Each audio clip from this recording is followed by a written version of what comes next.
Hal terpenting dalam pelaksanaan ujian nasional adalah integritas siswa. Ujian nasional berbasis komputer tidak hanya mampu melatih kemandirian siswa, tetapi juga mengembangkan pengetahuan siswa di bidang teknologi.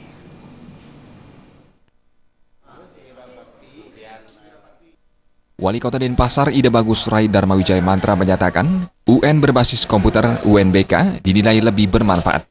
UNBK berkontribusi pada peningkatan kemandirian siswa dan pengembangan pengetahuan siswa di bidang teknologi. Khusus di Kota Denpasar, terdapat 11 sekolah yang mampu melaksanakan UNBK. Rai Mantra berharap ke depannya seluruh sekolah mampu menerapkan UN berbasis komputer.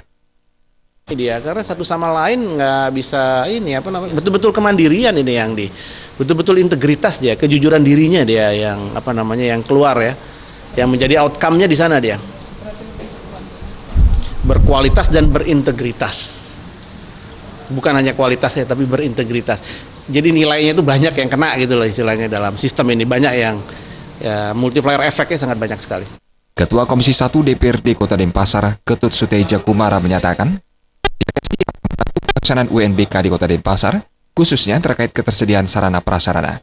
Terkait ketersediaan sarana prasarana, Suteja Kumara akan mengkoordinasikan terlebih dahulu dengan pihak-pihak terkait. Ya, tentu kita akan mengingatkan nanti Diknas bahwa hal ini adalah hal yang positif ya, menggali potensi masing-masing dari siswa untuk bisa mandiri dan seterusnya.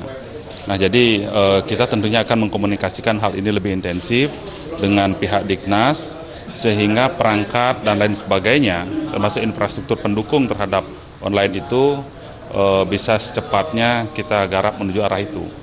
Karena ini penting. Ini merupakan bagian daripada perkembangan teknologi, multiplier efek daripada perkembangan teknologi yang harus dimanfaatkan secara baik. Ini positifnya. Ini yang harus kita dorong supaya bisa dipergunakan secara baik bersama-sama. Desa Karyani dan Joko Andika, Balik